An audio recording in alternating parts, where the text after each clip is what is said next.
श्री आदित्यस्तोत्रम्। नवग्रहाणां सर्वेषां सूर्यदीनां पृथक् पृथक् पीडा च दुःसमाराजन् जायते सततं नृणां पीडानाशाय राजेन्द्र नमामि शृणुभास्वतः। सूर्यादीनां च सर्वेषां पीडा नश्यति शृण्वतः। आदित्यः सविता सूर्यः पुरुषाकः शीघ्रको रविः भगस्तवष्टायर्मा हंसो हेलिस्तेजो निधि हरिः दीननाथो दिनकरः सप्तसप्तिः प्रभाकरः विभावशु वेदकर्ता वेदांगो वेदवाहनः हरिदश्चिकालवक्त्रः कर्मसाक्षी जगत्पतिः पद्मनिबोधको भानु भास्करः करुणाकरः द्वादशात्मा विश्वकर्मा लोहितांगस्त्रिमोनुदः जगन्नाथो रवीन्द्राक्षः कालात्मा कश्यपात्मजः भूताश्रयो ग्रहपतिः सर्वलोकन्नमस्कृतः जपाकुसुम संकासो भास्वानिदितिनन्दनः ध्वान्ते भसिंहः सर्वात्मा सर्वनेत्रो विकर्तनः मार्तण्डो मिहिरः सुरस्तपनो लोकतापनः जगत्कर्ता जगत्साक्षी शनैश्चरपिता जयः सहस्ररश्मिस्तृणीर्भर्गवा वानभक्तवत्सलः विविश्वानादिदेवेश्च देवदेवो दिवाकरः धन्वन्तरिव्याधिहर्ता दद्रुकुष्ठविनाशनः चराचरात्मा मैत्रेयो मितो विष्णुविकर्तनः लोकशोकापहर्ता च कमलाकर आत्मभुः नारायणो महादेवो रुद्रः पुरुष ईश्वरः जीवात्मा परमात्मा च सुष्मात्मा सर्वतोमुखः इन्द्रनलो यमश्चैव नैऋतो वरुणो नीलः त्रिदिशान इन्द्रुश्च भौमः सौम्यो गुरुः कविः सौरिबिन्धुन्तुदः केतुः कालः कालात्मको विभुः सर्वदेवमयो देवः कृष्णः कायिप्रदायकः य एतन्मिभिर्मत्यो भक्त्या स्तौति दिवाकरः सर्वपापविनिर्मुक्तः सर्वरोगविवर्जितः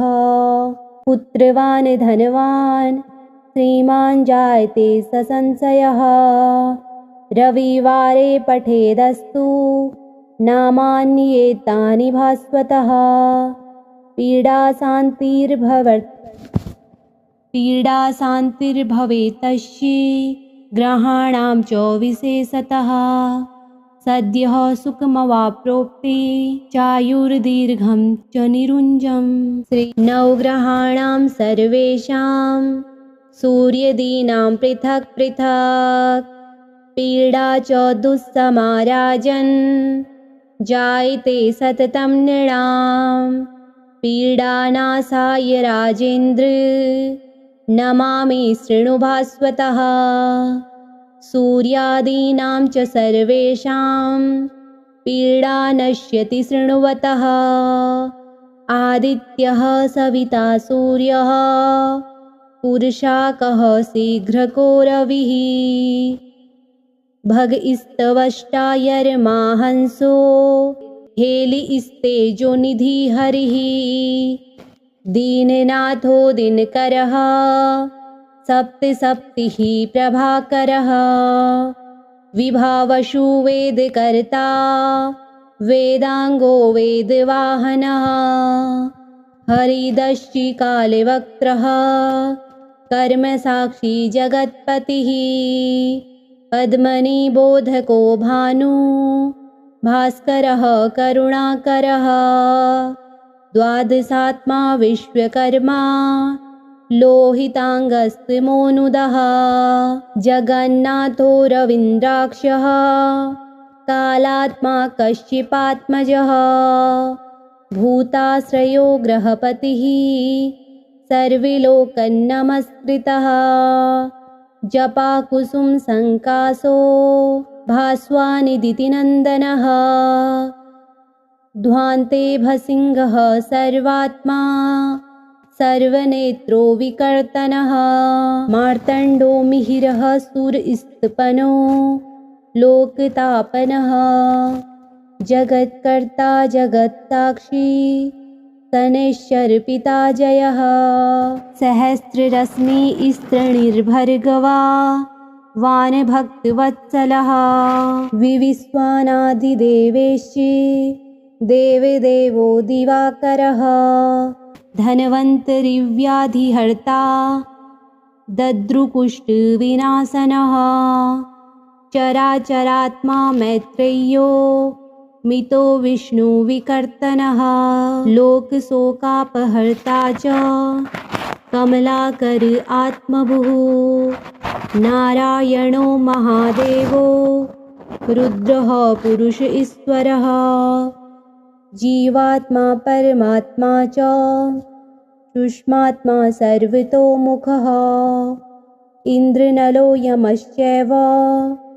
नैऋतो वरुणो नीलः त्रिदिशान इन्द्रुश्च भौमः सौम्यो गुरुः कविः सौरिविन्धुन्तुदः केतुः कालः कालात्मको विभुः सर्वदेवमयो देवः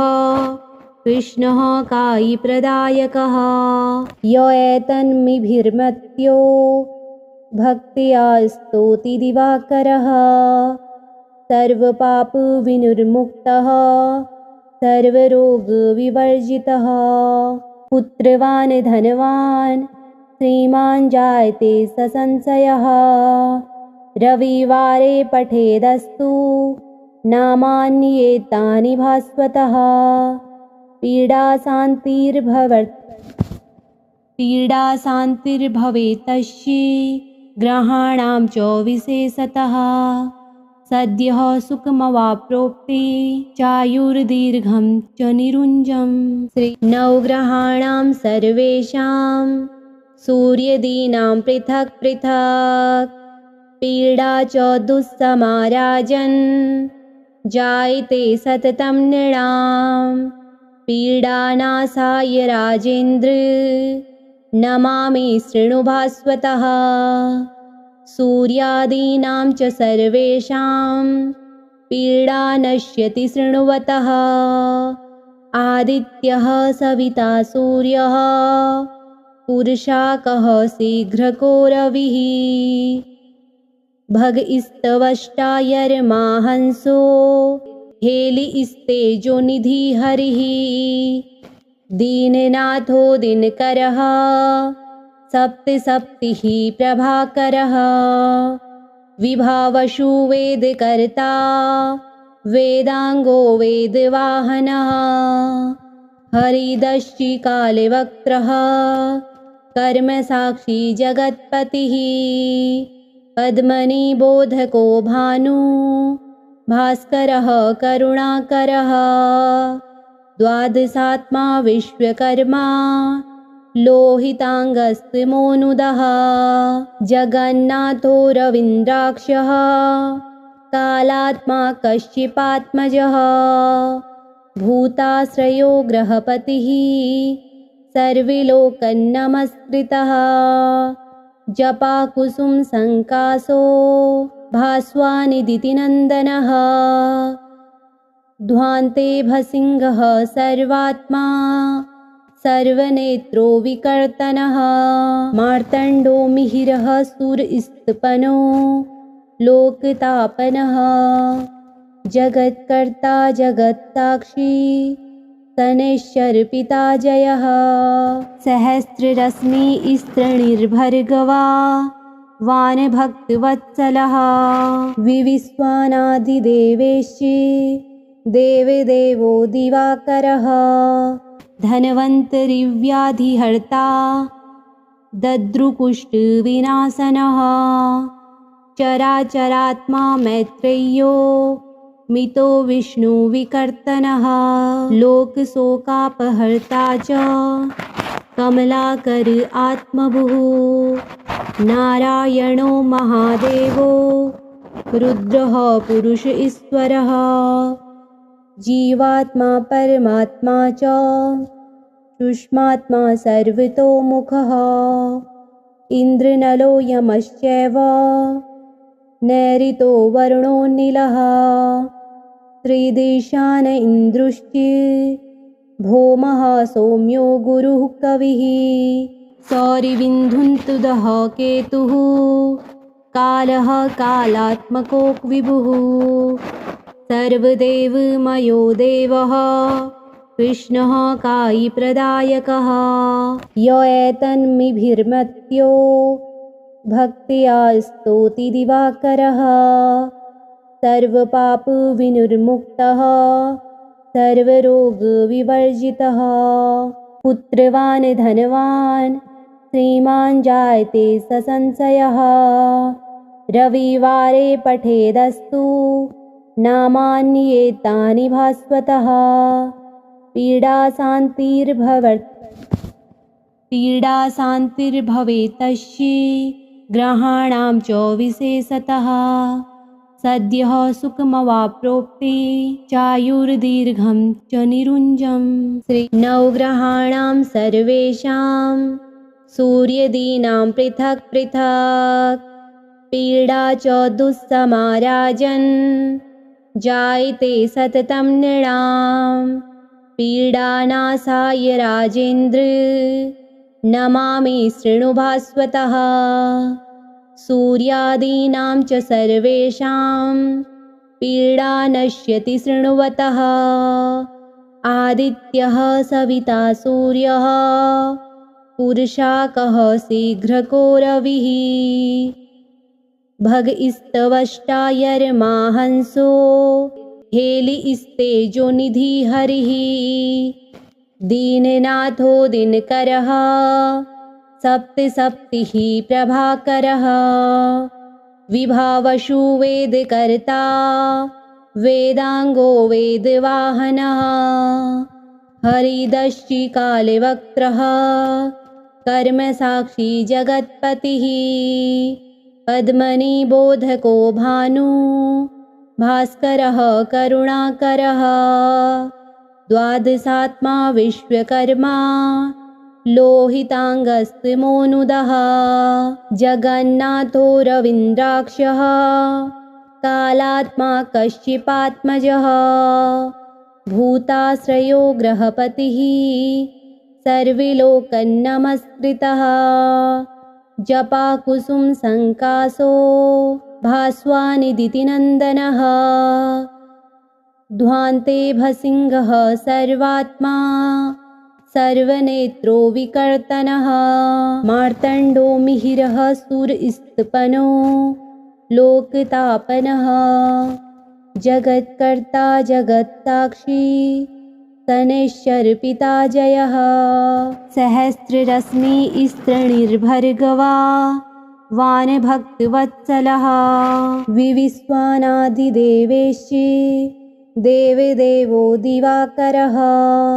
धन्वन्तरिव्याधिहर्ता दद्रुकुष्ठविनाशनः चराचरात्मा मैत्रेयो मितो विष्णुविकर्तनः लोकशोकापहर्ता च कमलाकर आत्मभुः नारायणो महादेवो रुद्रः पुरुष ईश्वरः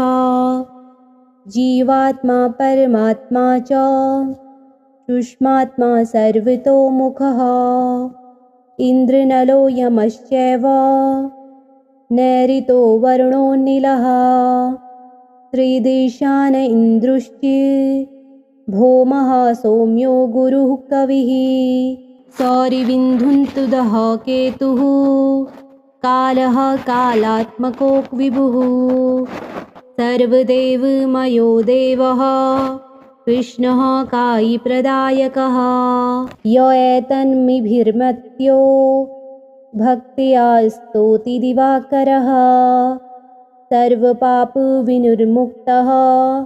सर्वरोगविवर्जितः पुत्रवान् धनवान् श्रीमान् जायते ससंशयः रविवारे पठेदस्तु नामान्येतानि भास्वतः पीडाशान्तिर्भवेतस्य ग्रहाणां च विशेषतः सद्यः सुखमवाप्नोति चायुर्दीर्घं च निरुञ्जम् नवग्रहाणां सर्वेषां सूर्यदीनां पृथक् पृथक् पीडा च दुःसमाराजन् जायते सततं नृणां पीडानाशाय राजेन्द्र नमामि शृणु भास्वतः सूर्यादीनां च सर्वेषां पीडा नश्यति शृण्वतः आदित्यः सविता सूर्यः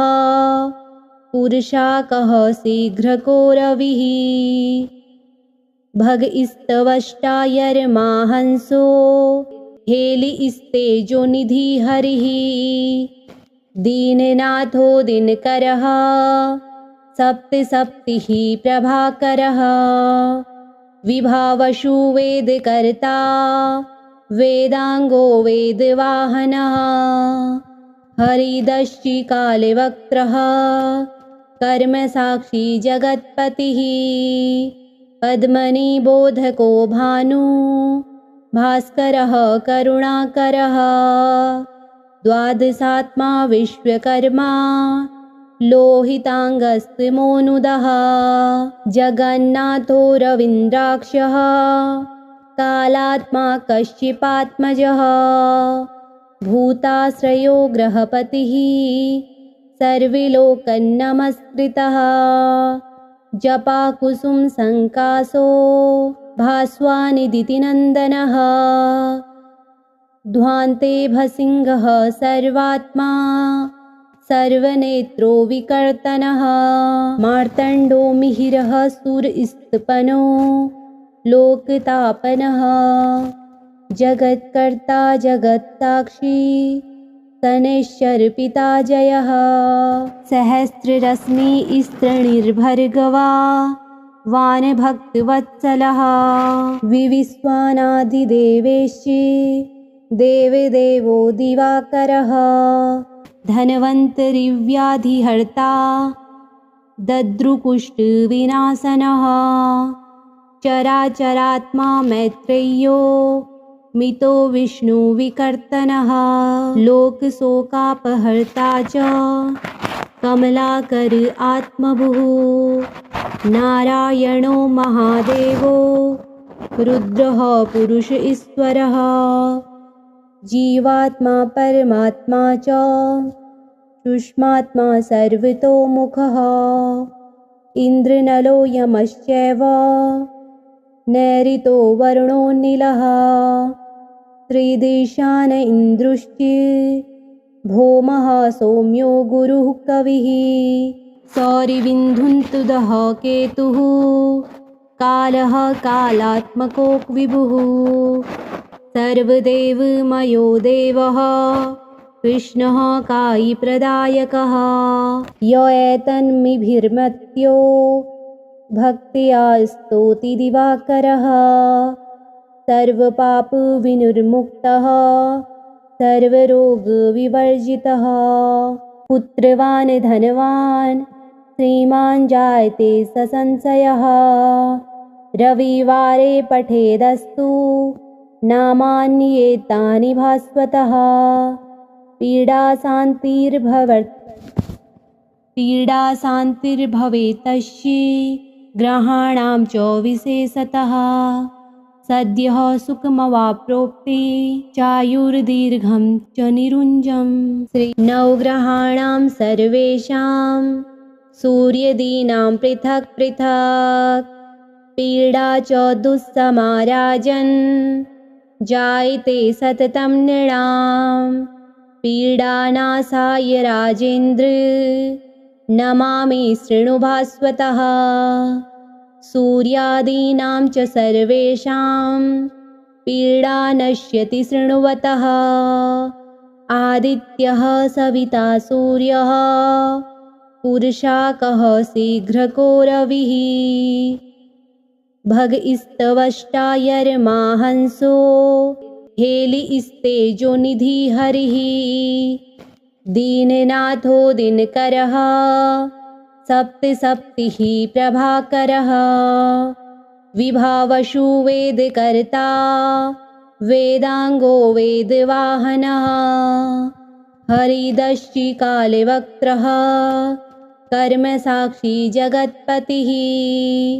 पद्मनिबोधको भानु भास्करः करुणाकरः द्वादशात्मा विश्वकर्मा लोहितांगस्तमोनुदः जगन्नाथो रवीन्द्राक्षः कालात्मा कश्यपात्मजः भूताश्रयो ग्रहपतिः सर्वलोकन्नमस्कृतः जपाकुसुम संकाशो भास्वानिदितिनन्दनः ध्वान्ते भसिंहः सर्वात्मा सर्वनेत्रो विकर्तनः मार्तण्डो मिहिरः सुरस्तपनो लोकतापनः जगत्कर्ता जगत्साक्षी तनेश्वरपिता जयः सहस्ररश्मिस्तृणीर्भर्गवा वानभक्तवत्सलः विविश्वानादिदेवेश्च देवदेवो दिवाकरः धन्वन्तरिव्याधिहर्ता दद्रुकुष्ठविनाशनः चराचरात्मा मैत्रेयो मितो विष्णुविकर्तनः लोकशोकापहर्ता च कमलाकर आत्मभुः नारायणो महादेवो रुद्रः पुरुष ईश्वरः जीवात्मा परमात्मा च सुष्मात्मा सर्वतोमुखः इन्द्रनलो यमश्चैव नैऋतो वरुणो नीलः त्रिदिशान इन्द्रुश्च भौमः सौम्यो गुरुः कविः सौरिविन्धुन्तुदः केतुः कालः कालात्मको विभुः सर्वदेवमयो देवः कृष्णः कायिप्रदायकः य एतन्मिभिर्मत्यो भक्त्या स्तौति दिवाकरः सर्वपापविनिर्मुक्तः सर्वरोगविवर्जितः पुत्रवान् धनवान् श्रीमान् जायते ससंशयः रविवारे पठेदस्तु नामान्येतानि भास्वतः पीडाशान्तिर्भवेत्तस्य ग्रहाणां च विशेषतः सद्यः सुखमवाप्नोति चायुर्दीर्घं च निरुञ्जम्। श्री आदित्यस्तोत्रम् सम्पूर्णम्।